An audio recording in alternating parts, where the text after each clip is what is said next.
a lot of people say my content is boring because I am literally the only weed tuber that does not smoke weed as a form of entertainment on my channel. Like, everyone's expecting, like, giving blinkers to strangers, 500 milligram THC challenge. Let's just get wasted and get psychosis. Like, this irresponsible, like, content form, media, whatever you want to call it, like, that's what gets the views. Like, I had a really fucking funny skit of me giving a gummy to a stranger and lacing him, but it was just a skit. And that literally got like 70 million views. Like, that's what people want. They want the garbage media that entertains them and gives them shock value. They don't want the real truth. And what the real truth is that we accidentally legalized weed federally in 2018. We didn't kind of legalize it. We didn't sort of legalize it. Like, we fucking legalized it. Let that land, bro. And the problem is that you have all these NPCs. They're saying the same lines. Like, they're like fucking pre-programmed to like say these lies, like THCa is harvested early, or it's not cured, or it doesn't get you high because it's synthetic, and it's creating confusion.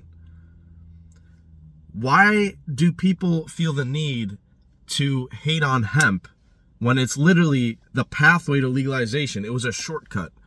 And like, basically what we did is we took the shortcut, like forced a landslide from the mountain. Now there's like a bunch of rocks blocking the shortcut to the promised land. And instead we're like, oh, well, you can get a marijuana license. Like in Illinois, like, yeah, just pay $1 million cash liquid to get a marijuana license, bro. You're good, bro. Yeah, you could keep going. You can continue in the industry. It's incredible what people come up with to justify banning hemp. Instead of taking the downsides of hemp, like the lack of age restriction, lack of consumer safety testing, and basically whatever, the mystery noids that, you know, need proper SOPs so there's not like residual reagents and weird chemicals in the Delta 8s and the whatever. Like, I'm not saying there shouldn't be synthetic cannabinoids, but there needs to be like a standardized process to make them more safe, because we don't know what's in them necessarily. But instead of fixing all those problems and taking the shortcut to legalization, we had to ban it.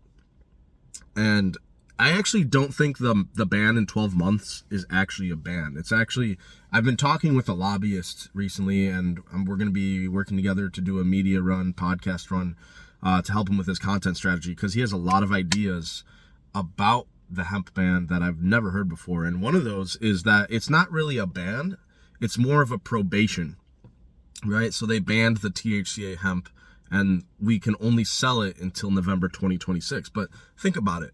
If they really wanted to ban it, why would they give us 12 months to continue selling it? Why? Wouldn't they just ban it in a month? Like, hey, you have a month to clear your shelves.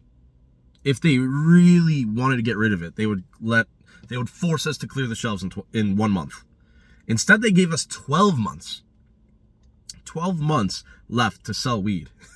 So basically what the government is saying is, yeah, we federally legalized weed in 2018, and we're going to allow you to continue selling that weed for another 12 months until November 2026.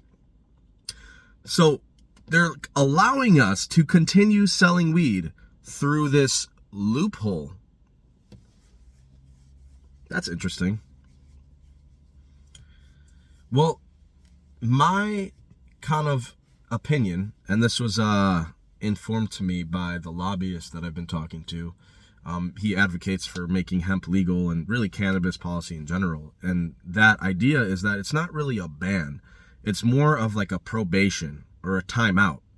It's giving time for the bad actors to weed themselves out. It's giving time for companies that do want to see regulation lobby the government, make conversation with the government, and actually push for a better system. So all the people that have given up on like, oh, this loophole, like you should have seen it coming. You should have seen it coming, you dirty little trying to take shortcuts and trying to sell weed without a marijuana license. Like, ugh. Like, you should have seen it coming. You're garbage. Well, I guess I'm garbage for not having $1 million for a marijuana license, right? I'm such a garbage piece of shit. But I think there's going to be a way out of this. I think there's going to be a light at the end of the tunnel for the hemp industry, because I think there's still a lot of money in the industry. I mean, some companies, they make $5 million a month in revenue selling online, and I don't see them giving up anytime soon. I mean, me personally, I don't have enough money buying power to contribute monetarily to the lobbyists, but what I do have is I have skills. So I'm actually working with the lobbyist group for their content strategy, like I said earlier, to bring more awareness to this issue, bring more awareness to the fact that cannabis is already federally legal. And right now it's January, so we have about 10 more months to sell weed federally. We have federally legal weed for 10 more months. It's actually kind of crazy to think about. So I see it as a positive that, you know, we have 10 more months, that they gave us that grace period. Because if they really wanted to ban it like 100%, they would have given us 1 month. But to all the people out there that just, they're thinking short term, they're thinking nihilistically, they're thinking, oh, that was never gonna last, or that's what you get for like trying to operate outside of your legal state marijuana license system. Listen, bro, you gotta have a free market. You're going to stifle innovation with a limited license model. You're going to get worse products. These vertically integrated companies, like some license models, force you to be vertically integrated to even operate. So that means you need to grow the weed, package the weed, market the weed, own the dispensary. Like, it's just the concept of jack of all trades, master of none. You're going to get more subpar product. If you're handling every part of the business, like, that's very hard to do. It's extremely hard. It's like basically impossible to like master every single aspect of the business, where hemp, it allows different portions of the business to act independently as separate businesses, which creates more efficiency, lower costs, more innovation, better costs for the consumer. Yes, is there issues with age verification, quality control, lack of lab testing? Yes, but that could all be solved. That could all be solved. We could improve the system we have now. So I'm optimistic for the future. And I hope that you guys stay optimistic as well, because don't let the people that are writing comments say, you know, oh, fake weed, it was never going to last. You're a scumbag for operating outside the marijuana system. That's a loophole. You're trying to take a shortcut. Like, no, we're all humans trying to make a good living. We all want the best for people, you know. Yes, are there bad actors out there? Yes. You know, when you're dealing with money in general, there's going to be like psychopaths and like crazy people. Like I heard some statistic that 10% of CEOs have like a personality disorder, where the, like, compared to the general population, it's like 1% or something. So you have like a 10 times higher rate of like crazy people,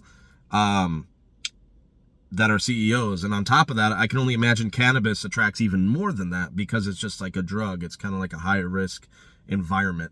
So take with that what you will, because yeah, I'm optimistic. Don't worry, guys. Like, we will fix this.